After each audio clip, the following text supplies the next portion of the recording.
Alright everyone, CNN loves its fictional pieces, and so it was no surprise to me when somebody fronted me an article the other day. There's a link in the description, archived of course. Lean on your favorite content creators to use archive.today or the fucking Wayback Machine and drain the beast of its revenue. These groups, they make propagandistic clickbait, and they hope that people will spread their links so that they can get money off of it. That's how these places are still making money. CNN, Fox, all the other legacy media networks. Starve the beast. Begin archiving everything so they don't get a single ad click, and then watch them be drained away. Anyway, they wanted to make a fiction to show how woke they were as a company. The for-profit corporation, massive multinational parent company, probably employs child slave labor over in East Asia, but they wanted to show how woke they were on political issues, so they decided to make a fluff piece about Amy Klobuchar. Because here's the thing.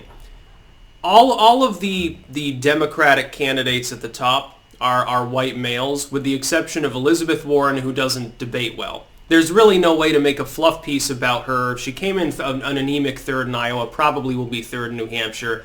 She's already lost most of her credibility. So they said, well, you know, she's like 71 or something. People don't really identify with her, and she's kind of cringy. So they defaulted to the next best thing to show how woke they were on gender issues. Amy Klobuchar would trounce Trump in a debate if she just got a chance because she's such a great debater. No, she's not.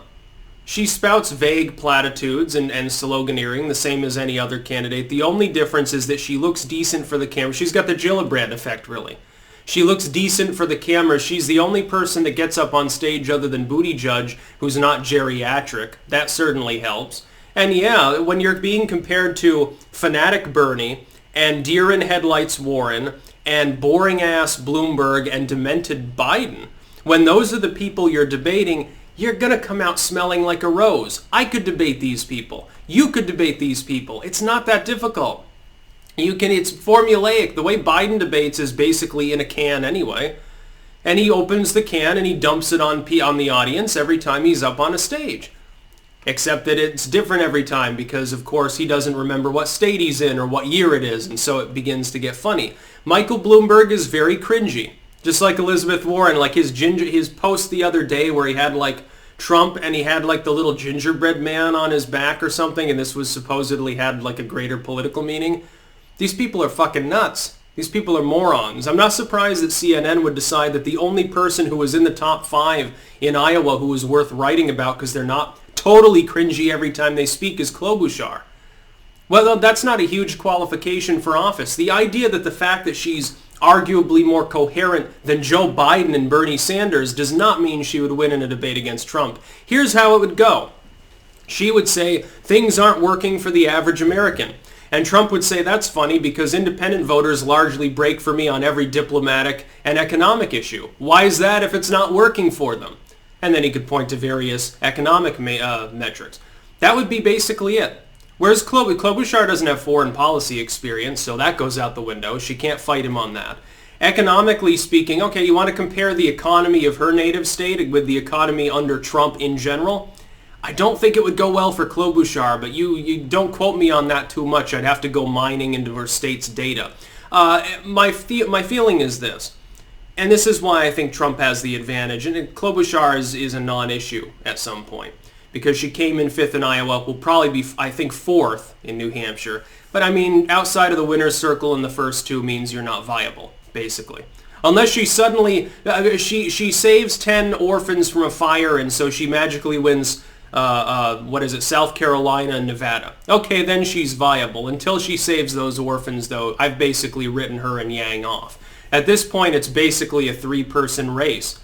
Biden, Buttigieg, and Bernie Sanders. I would say Elizabeth Warren. She came in 3rd in Iowa, but she's a non-issue too.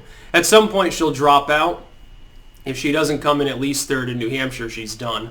Hell, if Biden doesn't come in the top 2 in New Hampshire, he's toast too, and he could very easily get edged there, because it's probably going to be Bernie Sanders and Buttigieg taking 1st and 2nd. In New Hampshire, Biden may come in 3rd. He may even come in 4th. Imagine if he comes in 4th again. He might as well go bye-bye if that happens. Yeah, our old man Joe is out. By the way, with Joe Biden departing the race, the Democrats are basically fucked.